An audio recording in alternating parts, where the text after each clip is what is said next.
Selamat pagi, saudara-saudara. Apa suara saya bisa didengar? Bisa terdengar, Prof. Ya, terima kasih ya. Sekaligus juga selamat Hari Raya, karena ini baru pertama kali kita bertemu, baik itu Idul Fitri maupun Nyepi yang sudah lewat ya. Semoga kita selalu sehat dan bahagia. Dan saudara, seperti yang kami kemukakan pada Korti, ya, baik kelas A, kelas B, kelas C, dan kelas D, hari ini seharusnya praktikumnya itu dari urinalisis. Tapi Prof. Bagus Komangardana kemarin ngontak kami, beliau masih di luar kota, jadi agar tidak vakum saya isi dengan penjelasan mengenai praktikumnya atau lebih menekankan tentang evaluasi leukosit yang kuliahnya sudah diberikan oleh Prof. Damri, ya, yang sedianya minggu lalu, ya, saya canangkan untuk mengisinya, tetapi masih libur, ya, masih libur.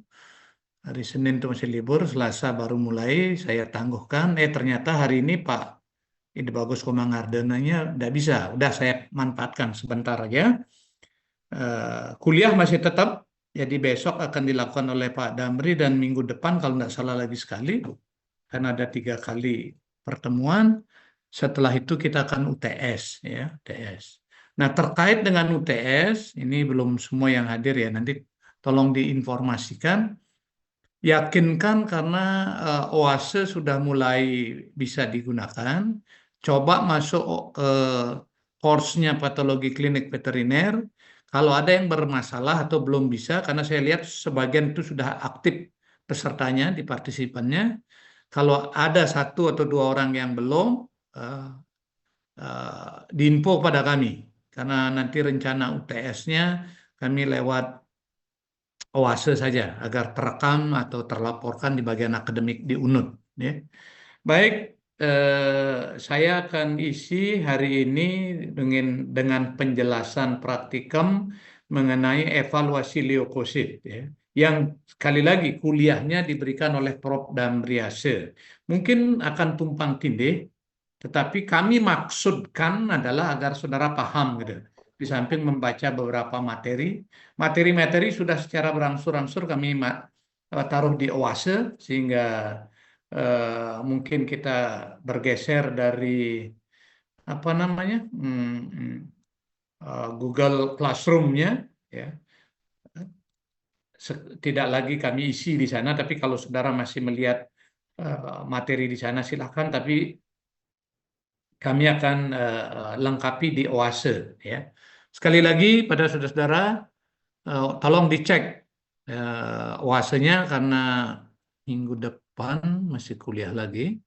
Sekali minggu Mei nanti kita akan sesuai dengan jadwal, kita akan UTS, ya. Nanti terakhir kita akan perlihatkan lagi jadwalnya untuk bersama-sama, ya, sambil menunggu mahasiswa yang lain bergabung karena ada 88 peserta, baru 88 peserta ini.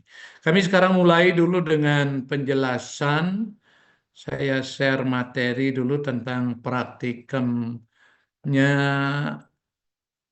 evaluasi leukosit.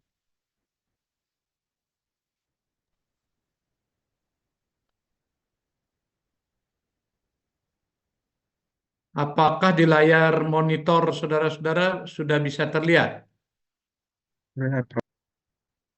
Sudah? Sudah, Prof. Sudah, oke.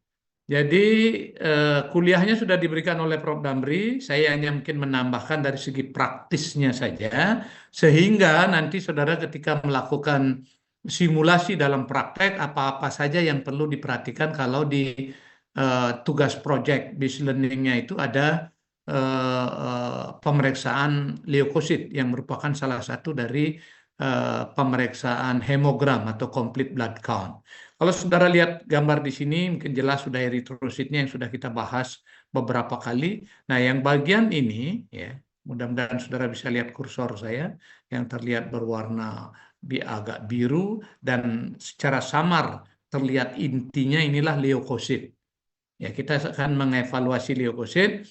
Saudara masih ingat, complete blood count itu komponen hemogram, dimulai dengan memeriksa PCP, hemoglobin, sel darah merah, MCP, MCH, MCHC ini apa namanya indeksnya. Kemudian ini ada total white blood cell count. Jadi hitung dari total jumlah leukosit. Ya. Kemudian minggu depan mungkin saudara akan diberikan tentang platelet count, jadi penghitungan trombosit. Nah, kita tahu leukosit, kembali ke leukosit, ya, ada beberapa jenis, ada 5 jenis. Ini kita lihat di sebelah di sini bagaimana menghitungnya, menghitung jenis neutrofil, eosinofil, monosit, limfosit, basofil. 1, 2, 3, 4, 5. Ya. Ini bisa diukur secara absolut, jadi totalnya dengan satuan ribu, ya, thousand per mikroliter atau milimeter kubik. Ya. Bisa juga hitung relatifnya, persennya. Jadi ini neutrofil yang absolut, ini neutrofil yang persen. Eosinofil absolut, eosinofil persen. Ini satuannya dalam persen. Ya. Persen dari apa? Persen dari total white blood cell. Itu yang penting, ya. Kadang-kadang sampai koas itu tidak logikanya itu tidak nyambung, ya. Sekarang kami ingatkan di sana. Baik, saya akan lanjut. Saudara juga dalam mempelajari leukosit mungkin sudah juga dijelaskan oleh Prof. Damri. Ini gambar yang terlihat di preparat. Ini eritrosit yang ada sentral palornya ini, bagian yang tipis di tengah sehingga seperti donat. Nah, ini yang leukosit. Kebetulan jenis leukositnya ini ada neutrofil. Ini neutrofil yang segmented karena sudah bersegmen-segmen yang dewasa. Ini monosit, ya, karena intinya ada juga bersegmen, dan granulnya, ya, dia disebut dengan granulosit, yang eosinofil itu tercat iosin. Jadi ada 5, dan saudara kelompokkan biasanya granulosit dan agranulosit. Yang bergranula itu ada neutrofil, ini neutrofil, ya, eosinofil dan basofil. Sementara yang agranulosit itu adalah limfosit dan monosit. Nah, dalam mempelajari sel darah putih atau leukosit, Anda ingat karakteristiknya. Ingat karakteristiknya. Ya. Eosinofil apa? Mengandung granul berwarna merah. Fungsinya apa? Reaksi alergi itu secara umum, ya, terutama untuk infeksi cacing. Kalau basofil sama bergranula, intinya hampir mirip juga dengan yang eosinofil, tetapi granulnya itu berwarna baso. Jadi apa namanya, biru lah, berwarna biru. Ini mengandung bergranula berwarna biru, fungsinya reaksi alergi. Tidak banyak ditemukan pada darah perifер, jadi pada kompartemen darah perifер. Kita tahu leukosit itu ada di kompartemen sumsum tulang, di peredaran darah, dan juga ada di jaringan. Kalau itu mungkin sudah dijelaskan sama Pak Damri, ya. Kemudian yang neutrofil, ini disebut PMN, polimorfonuklear. Ini yang bersegmen-segmen. eh, mm, Fungsinya untuk menyerang patogen, biasanya dikaitkan dengan bakteri. Sedangkan yang agranulosit itu limfosit dan monosit, ini yang paling besar, monosit ya. Ada kaitannya dengan pertahanan tubuh di sini adalah antibodi untuk sel T dan sel B ya. Dan monosit di sini eh, dibantu oleh basofil, dia berfungsi untuk mencerna sel-sel yang sudah mati ya. Eh, dan juga membantu dari kegiatan neutrofil. Baik, saya kira itu, dan saya selalu sudah mau menganjurkan pada saudara-saudara untuk membiasakan diri mengenal jenis-jenis sel ini. Oke, ini saya kira perbedaan leukosit, granulosit, dan agranulosit. Saudara boleh ambil dari beberapa sumber untuk memperkaya, mengingat Anda klasifikasinya. Kalau granulosit itu neutrofil, eosinofil, basofil, sedangkan di sini hanya limfosit dan monosit. Limfosit nanti akan menjadi monosit itu kan jadi makrofag ya. Kemudian dari asalnya, sitoplasmanya, dan lain sebagainya ya. Ini tolong diingat perbedaan ini.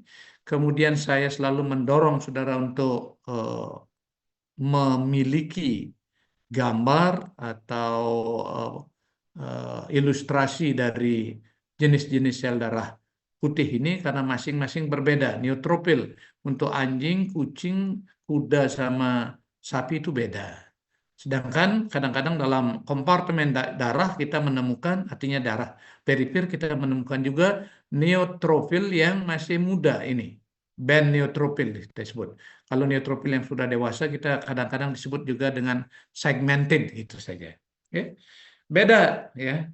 Demikian juga eosinofil, masing-masing hewan itu beda, basofil, dan baik limfosit maupun monosit ya. Ya, cara terbaik buat kita yang tidak sehari-hari akan bertemu dengan ini adalah memiliki foto tersebut.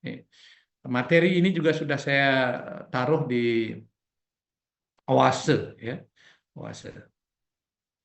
Baik, konsep pemeriksaan. Nah, sekarang ini dalam praktiknya, ingat ada nilai relatif dan ada nilai absolut. Pernah sudah saya kemukakan mungkin dalam praktikum-praktikum yang sebelumnya ketika membahas eritrosit, yang paling benar dilaporkan itu adalah absolut. Ya. Tapi kalau mau menyertakan relatif, nilai totalnya, ini nilai leukosit totalnya harus ada. Ya. Nilai leukosit harus ada. Ya. Sedangkan jenisnya ini eosinofil ada satuannya persen, ada absolut. Basofil persen absolut. Segmented ini berarti neutrofil yang dewasa persentase absolut. Ini ada jumlah normalnya. Ini kebetulan saya ambil anjing kucing. Bisa Anda tambahkan di sini. Sapi, kuda, dan lain sebagainya. Itu cara Anda mempelajari. Begitu punya catatan, jadi tidak usah dihafal. Saudara bisa lihat untuk melihat. Kalau terjadi disorder itu adalah gangguan, kelainan, atau abnormalitas ketika rentang nilai yang kita peroleh itu di luar dari nilai normal ini. Ya. Oke, ini jalur dan depo saya sudah ceritakan tadi ya. Tidak hanya bersirkulasi dalam darah, tetapi juga ada dalam jaringan setelah keluar dari sumsum tulang. Jadi kompartemennya ada 3 untuk leukositnya. Ada di sumsum tulang, ya. Ketika itu terjadi proliferasi, diferensiasi, dan pematangan, ya. Jadi dia ada di deponya, kemudian ada di peredaran darah ketika dibutuhkan, dan ada juga di jaringan. Nah, biasanya yang Anda ambil sampel itu adalah yang di darah perifer, pada peredaran darah. Ini sudah pernah saya jelaskan, jadi kenapa absolut itu lebih penting, persentase itu kadang-kadang sama-sama 70%. Kita tahu 70% untuk anjing itu normal. Neutrofil mana? Ini neutrofil. Ini 60-70 normal. Persentase. Tapi belum tentu 70% itu adalah 13.000. Di atas 13.000 itu berarti sudah neutrofilia. neutropilnya meningkat. Kurang dari 3.600 itu neutropenia. Padahal sama-sama 70% dalam contoh yang pernah saya sampaikan ini. Sama-sama 70%. Tapi dog satu, anjing pertama itu dari 8.000. Oke, normal dia. Nah, ini normalnya. Kita lihat 5,6 neutropil. Ya, 5,6 ribu. Ya. Kemudian kalau anjing 2 ini dari 5.000 dikalikan sama-sama 70%, dia hasilnya 3,5. Ini turun banget, ya, turun banget, itu menurun. Mana neutropil? Nah ini 3,6 paling rendah. Sementara ini paling tingginya 13,1. Kita lihat yang ini, yang dog ketiga. 70% dari 50.000 ini 35.000 jadinya dapatnya gitu loh. Ini meningkat berarti ya. Karena kita tahu normalnya tadi neutropil itu adalah 13.100 paling tinggi. Ya. Jadi itu sama-sama 70%-nya. Oleh karena itu pemeriksaan sebaiknya adalah dalam bentuk absolut. Gitu. Saya ingatkan ulang ya. Oke, ini sudah pernah saya kemukakan. Anda punya tabel yang lebih lengkap ini ya. Anjing, kucing, kuda, ya, sapi, domba, kambing, babi. Band neutropil itu artinya neutropil yang muda, neutropil yang segmented ini adalah neutropil yang dewasa, karena dua-duanya sering kita temukan di dalam peredaran darah. Ya. Seharusnya yang normal adalah ini, tapi kadang-kadang band masih kita nilai normal kalau dia berada di kisaran ini. Ya. Limfosit, monosit, eosinofil, dan basofil. Silakan. Ya. Ini yang absolut, yang relatif juga saudara punya nilai normalnya, berarti relatif itu dalam bentuk persen. Persen. Ini juga gambaran nilai normal. Silakan saya hanya memperlihatkan kalau tadi sumbernya beda. Ini sumbernya dari Swiss, dari Voigt dan Swiss, sedangkan ini sumbernya dari Campbell, ya, Tral et al. Ya. Veterinary Hematology, Clinical Chemistry, dan Cytology. Ya. Anda punya catatan tentang nilai normal. Nah, sekarang dalam prakteknya, nanti yang Anda ceritakan dalam tugas, ya, bagaimana kalau ada misalnya Anda dapatkan leukosit, kan harus menceritakan mengenai metode. Ya. Walaupun barangkali metodenya di sana menyebut dengan menggunakan mesin, tapi nanti coba Anda simulasikan, karena mesin itu tidak bisa kita pakai praktek, adanya di rumah sakit hewan, menggunakan yang manual. Manual itu adalah pemeriksaan dengan hemositometer. Ini pipetnya, ya biasanya ini adalah eritrosit, ini biasanya warnanya merah, tapi ini karena dibuat sketsa jadi warna hitam. Kemudian ini yang kita pipet pakai leukosit, hisap darah hampir 0,5, kemudian diencerkan sampai angka 11, dihomogenkan, lalu teteskan di kamar hitung. Dilihat di bawah mikroskop pada skala ini. Untuk white blood cell itu ada di pinggir-pinggir, pinggir kiri, pinggir kanan, atas, pinggir kiri bawah, dan kanan bawah. Itu yang dihitung. Baik, saudara masih mengikuti saya? Masih, Prof. Baik, ini hanya dalam praktikumnya. Oke, saya kira ini. Nah, ini untuk pipet yang leukosit. Ya. Ini bagian dari hemositometer, ini kamar hitungnya. Kalau ini eritrosit, ini yang pipet untuk leukosit. Pengencernya biasanya adalah tool. Tempelkan, Anda lihat di sini.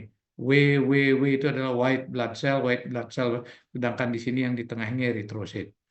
Oke, kita lihat di bawah ini mikroskop nanti. Ini.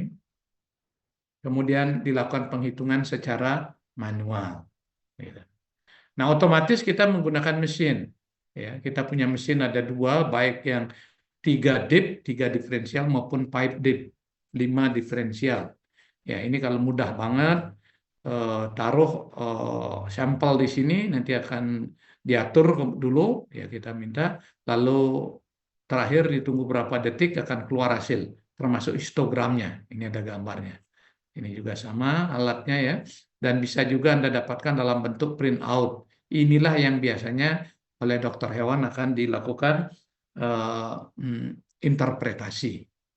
Itu saya kira ya. Apapun teknik yang Anda gunakan, entah itu manual atau eh, atau otomatis mesin, ya, pemeriksaan hapusan darah itu adalah wajib, ya. Apalagi untuk melihat diferensial leukosit, kita anjurkan saudara untuk melihat hapusan darah, ya, karena mesin tertentu tidak bisa meriksa, ya, apalagi untuk golongan yang eritrositnya berinti akan mengacaukan, ya, akan mengacaukan dengan leukosit juga berinti, ya. Maka sebaiknya Anda periksa dengan preparat hapus darah, di samping punya kelebihan lain, kita bisa lihat morfologinya, kita langsung bisa mengira-ngira jumlah, ya, baik itu untuk tidak hanya leukosit tapi eritrosit, bahkan juga trombosit, ya. Ini jadi bagian saya sudah pernah informasikan di mana Anda melihat sel-sel darah putih jangan dipangkal, ya, jangan di dasar atau di ini, karena kalau di sini masih numpuk, ditekan pelan-pelan ke ujung, jangan juga di ujung, biasanya ini sudah sisa-sisa dan Anda dapatkan. Cari bagian yang disebut dengan monolayer, jadi dia tidak numpuk. Nah, seperti ini, ya. Ini yang bundar-bundar ini eritrosit, sedangkan yang ada inti ini adalah leukosit. Begitu dapat ini diperbesar, ya. Kemudian dia periksa, ya, entah metodenya disebut dengan Battlement itu begini, atau crossing, bisa crossing itu begini, atau begini. Anda hitung dengan menggunakan blood cell counter, ya, macam-macam ada, ya. Di sini akan tertera ada basophil, eosinofil, monosit, limfosit, ya, polimorfonuklear, itu macam-macam di sini nyebutnya apa? Limfosit, monofit, juvenil, myeloid, macam-macam. Ya, ada bahkan ini ada gambarnya, tergantung blood cell counter yang seperti apa. Anda hitung, klik sampai 100. Nah, 100, maka jumlah yang Anda peroleh ini dalam bentuk satuannya persen. Ya. Dapat misalnya neutropilnya 60 atau 70, jadi 70%. 70 dari 100. 70% dikalikan nanti total leukosit, itu adalah nilai absolut. Ya. Baik, yang lainnya yang saya mau tekankan adalah interpretasi. Ini juga mungkin saudara akan kesulitan, lebih baik punya catatan, gitu lah. Kapan leukositosis, kapan leukopenia? Ini kami ambilkan dari Wahlan 2015 dalam bukunya Toxicologist Guide to Clinical Pathology, jadi patologi klinik in animal, hematologi, clinical chemistry, dan urinalysis.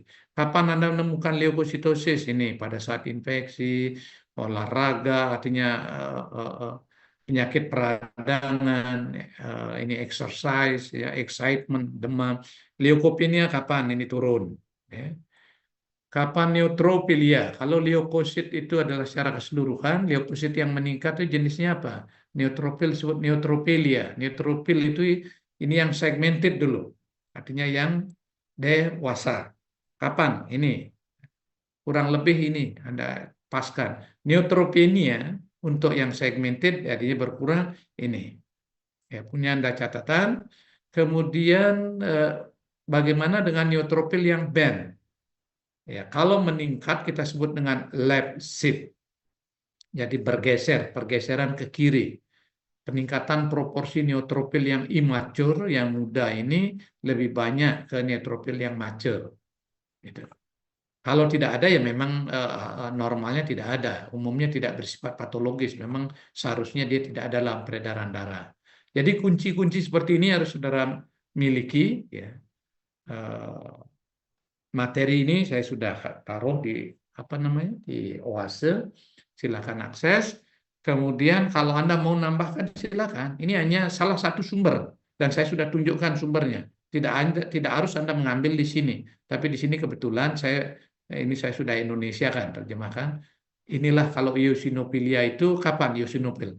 Pada kasus trichinosis, ya, trichinella itu akan meningkat banget. Pada infeksi cacing hati misalnya pada sapi naik, ya, dan parasit lainnya terutama nematoda, cestoda, dan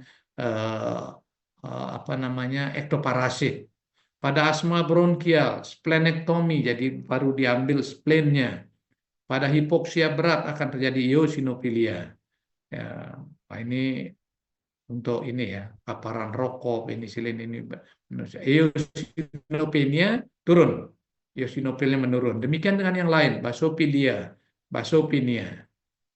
limfositosis. Nah, limfosit bisa infeksi, tidak harus infeksi virus yang kronis saja. Bakteri yang kronis juga akan menyebabkan limfositosis, limfosit menaik. Ya, bisa karena pasca vaksinasi. Ya, habis vaksin karena berhasil maka limfosit B, ingat limfosit B itu membantu adanya antibodi, terbentuk antibodi akan meningkat, padahal bukan keadaan patologis. Limfositopenia, limfosit menurun. Monositosis, monosit meningkat, monositopenia menurun. Kapan Anda dapatkan itu? Ini punya. Kalau mau cari lagi, ini saya hanya menyertakan di Harvey. Dia buat skemanya. Normal or peningkatan total leukosit count dengan abnormal differential count. Differential count itu artinya hitung jenisnya. Dilihat ini. Apakah neutropilianya itu absolut? Kalau absolut neutrofilnya yang mature, yang artinya yang dewasa, segmented, atau yang lapsid. Lapsid itu tadi kita katakan yang band atau bentuk dewasa. Ini akan ditemukan pada kasus-kasus ini. Ini lebih teliti lagi. Itu. Silakan. Jadi banyak sekali sumber. Ya. Kalau leukopenia, ini masih menurut Harvey 2012. Ada lagi. Ya, silahkan. Nah, sekarang yang terakhir yang ingin saya sampaikan ke saudara, sehingga lengkap praktikumnya adalah kasus, pengenalan kasus. Ya, hampir mirip ini untuk memulai, dan saya berharap setelah ini, mungkin minggu depan ada praktiknya dari Bu Kendran atau Pak Gus Komangardano jadi satu. Setelah itu saudara harus sudah mulai aktif melakukan simulasi berhubungan dengan Bu Dewi, Dokter Dewi. Ya, kalau Anda tidak melakukannya, Anda diam, ya Bu Dewi juga biarkan. Itu diberikan waktu tertentu sehingga ketika menyampaikan proyek terakhir ini sudah Anda menjiwai dan melengkapi kasus-kasus Anda. Nah, kasus seperti ini hampir mirip yang kami berikan. Kebetulan pengenalan kasus di sini yang kaitannya ada leukositnya. Ini sinyalemennya kasus anjing ya, bull terrier, pit bull terrier betina 5 tahun. Dari historinya, dari anamnesa yang dia peroleh oleh dokter hewan, sapi itu estrus sebulan yang lalu. Masalahnya, ya, ketika lakukan pemeriksaan fisik dan anamnesa, anoreksia, ya, perutnya buncit, muntah-muntah, demam, poliuri dan polidipsi, dan anjing tersebut mengalami dehidrasi. Ini pemeriksaan laboratoriumnya. Anda masih dengan saya? Halo? Iya, Bro. Ya, ini Iya, saya Prof. perbesar sekarang. Ini. Jadi ada pemeriksaan hematologi, ada pemeriksaan kimia darah. Kimia darah itu nanti mulai minggu depan ada praktikumnya dari Bu Dewi, Bu Kendran, tapi kuliahnya masih di leukosit gitu lah.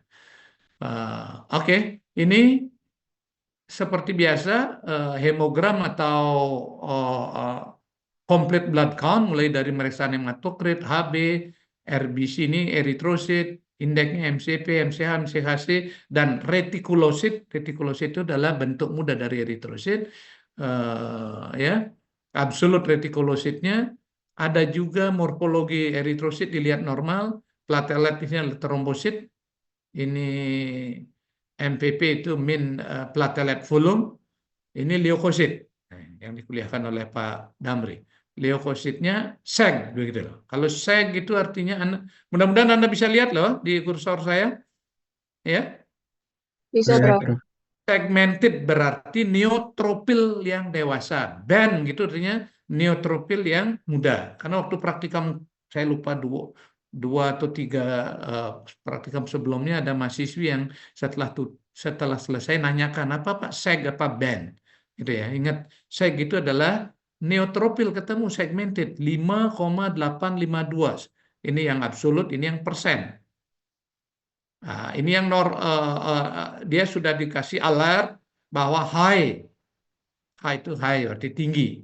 Ini berarti apa? Ini high juga, leukositosis artinya dengan neutropilia yang segmented. Yang band juga tinggi, high juga. Dengan dua-duanya berarti shift to the left, bergeser ke kiri. Ya, bahkan ada metamyelosit. Limfositnya normal, monosit high juga meningkat. Eosinofil nggak ada, no, biasa saja. Jadi Anda harus dilihat di sini. Jadi perhatiannya, LLL itu artinya low. Hematokrit HB low berarti anemi sudah. Aneminya apa? Kita lihat MCP 70 normal, normositik.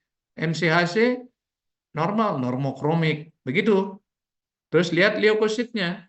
Ya.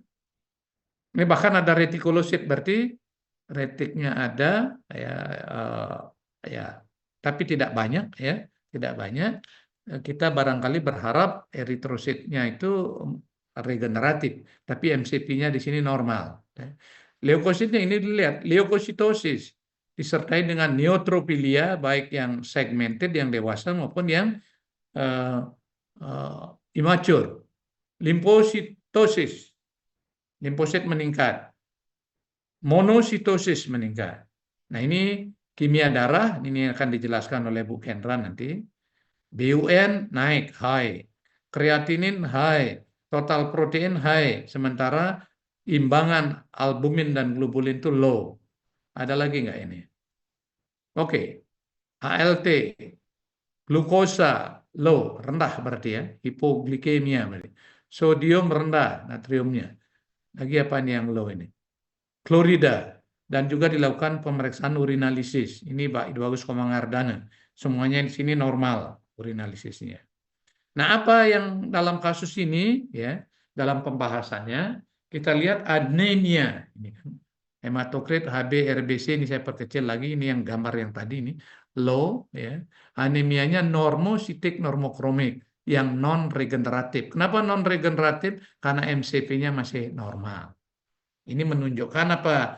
Tadi lihat di tabel, oh mungkin masalah-masalah kemungkinan besar ini gangguannya adalah karena kronis. Kemudian leukositosis, leukosit meningkat.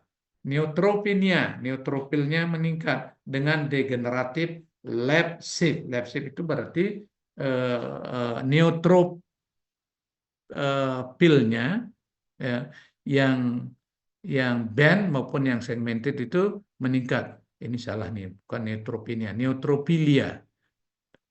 P-nya itu turun ya, nanti perbaiki di sini ya. Leukositosis ini yang benar, neutropilia dengan degeneratif lab shift. Ya. Itu menandakan apa? Ada infeksi, ya. Fakta ternyata neutrofil belum matang melebihi segmented, berarti memberikan prognosis yang dubius. Karena banyak neutrofil yang masih muda sudah dikirim. Ya. Perubahan toksik neutrofil, ada monositosis. Ini monositosis yang diamati ini mungkin karena peradangan kronis, nekrosis jaringan, stres yang berat bisa. Itu pembahasannya mereka. Azotemia ini sudah melihat di kimia darahnya. Ya, stone. Karena BUN-nya di sini. Ini nanti Bu Endran yang membahas. Kita hanya melihat tadi leukositnya, hiperproteinemia, protein dari kajian keseluruhan, ya, ini urinalisa juga, kita akan tahu, ya, begitu caranya mereka melihat kasus di summary bahwa pasien ini ternyata dari hasil pemeriksaan klinis juga, tidak bisa hanya dari lab aja, lab hanya mendukung aja dari pemeriksaan klinis, arahnya adalah pada biometra. Biometra itu adanya push dalam saluran genitalianya, ya, biometra. Kemudian terapinya dengan ovariohistrektomi, diangkat ovarium dan uterusnya, ya, ovariohistrektomi misalnya, bukan ovariektomi aja, ovariohistrektomi. Biometranya ada di sana, mungkin sudah tidak akan disembuhkan, diangkat, menghilangkan penyebabnya, dan lab shift tadi, reaksi neutropilia yang band meningkat, lama-lama yang awalnya berkurang, tapi neutropilia ini akhirnya meningkat sebelum kembali akhirnya ke interval referensi, artinya ke interval normal selama beberapa hari berikutnya setelah dilakukan terapi. Setelah operasi menghilangkan situs jaringan tadi yang dengan neutrophil, jumlah neutrofil darah akan meningkat sampai granulopoiesis dia pelan-pelan menurun.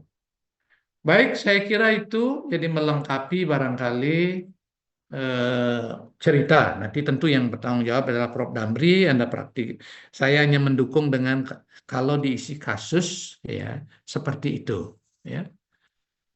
Ya, saya lihat ini pesertanya sudah banyak ya, 120-an. Itu 21, 22, ya hampir semua kelas. Saya hanya mengingatkan untuk minggu depan ya. Coba saya lihat dulu ya untuk praktikumnya Senin ini. Oh, ini kuliah. Anda lihat di layar. Halo? Terlihat, Prof. Ya, Prof. Ini. Kemarin tanggal 8 April masih ada kuliah dari Prof. Damri. Ada ya, itu saya tahu dari Selasa. Tanggal 7-nya kita tidak jadi praktikum. Ini masih akan besok mungkin, silahkan koordinasi dengan Pak Damri. Kemudian minggu depan, saya mau nunjukkan ini. Kita UTS tanggal 6 bulan 5. Anda bisa lihat ya? Halo? Bisa, Prof. Ya, Prof. Bahannya adalah bahannya saya dengan bahannya Pak Damri. Jadi ingat itu. Dan pastikan, ini kami sudah akan menggunakan OASE. Ya, mungkin sebelum tanggal 6 kami coba cek lagi. Bila ada yang belum bisa, hubungi kami. Bisa lewat WA untuk kami mungkin panggil atau bagaimana lah gitu. Tapi saya melihat ini sudah hampir semuanya aktif, sudah bisa. Ya.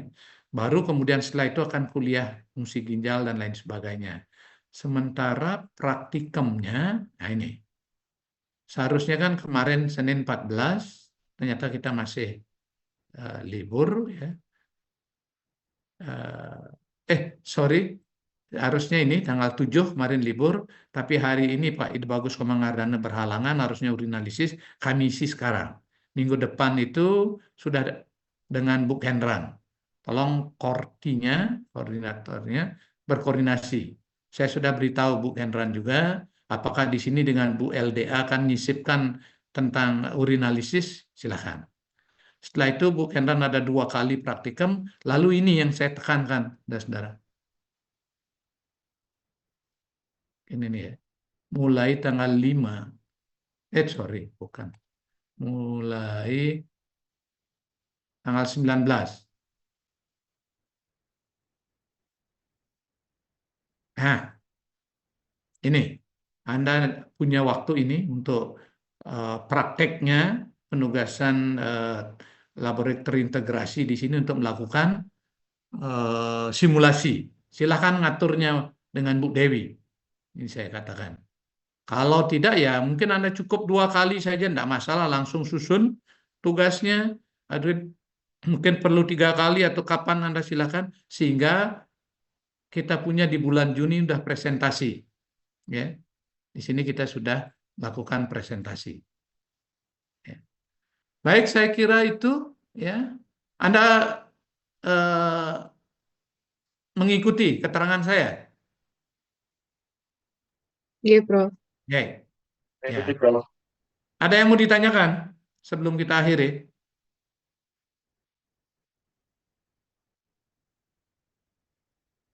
Oke, kalau tidak ada saya hanya Bertanya, Prof. apa? Ada yang ditanyakan? Izin bertanya, Prof. Oh Tadi iya, di hematologinya ada metamil, itu apa ya, Prof? metamyelosit. Coba lihat tadi ini. Apa namanya? Proses hemopoiesis. Kapan kita menyebutnya mulai dari yang blast meta, itu berarti lebih muda lagi, begitulah. Ya, Natania ya. Iya, Prof. Makanya di awal sekali kami kuliah itu kami perlihatkan hemopoiesisnya, ya. Kalau yang masih mulai dari stem cell kan, kemudian ada kalau udah masih blast itu ini, kemudian dalam blast itu ada yang metamyelosit, ini, gitu. Masih lebih muda lagi, begitu. Oke? Sampai Prof, nanti terima kasih. keluar neutropil, kita cerita ke neutropil dulu tadi karena ya leukositnya itu ada yang band. Itu seharusnya kan masih ada di depo bone marrow, sumsum tulang, ada stok, tapi dikirim kita lihat ambil darah di kompartemen seluler perifer di darah itu udah ketemukan, seharusnya tidak ditemukan. Bahkan tadi ada yang meta kan, itu berarti kalau kita analogkan dengan eritrositnya itu seharusnya yang masih bisa kita terima sel darah merah yang eritrosit dewasa, paling bisa kita tolerir itu adalah retikulosit. Tapi kalau bentuk muda dari retikulosit juga kita temukan kan parah. Itu analog dengan tadi, ya, yang kamu tanyakan meta itu. Jadi bentuk lebih muda lagi dari BEM. Oke? Prof, terima kasih. Makasih ya. Baik, kalau tidak ada saya minta ini mungkin yang bisa open kameranya ya. Nanti saya mau ambil foto ini, print screen. Ya, silahkan kita. Terima kasih. Ya, mungkin saya butuh berapa kali ini shot ya, karena ada 1, 2, 3 ini yang pertama.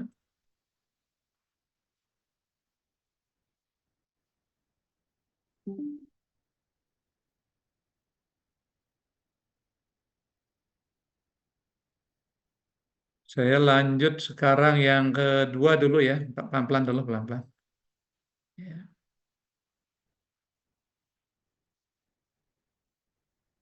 Yang kedua ini ada 5 ini kan. Oke, yang kedua ini lengkap sekali, semua terbuka. Print screen.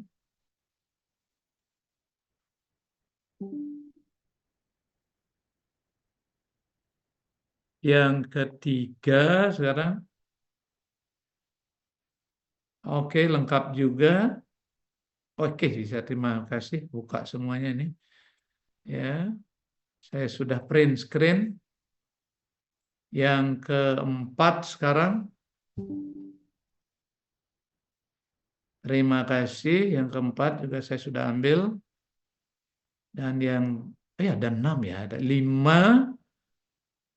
5. Ada 125 yang hadir mesin. Yang ke-6 sekarang ini yang lembar terakhir. Oke, terima kasih. Semuanya sudah saya ambil. Selamat belajar ya. Tolong grupnya sesama grup diaktifkan dengan penjelasan tadi ya. Selamat pagi. Terima kasih.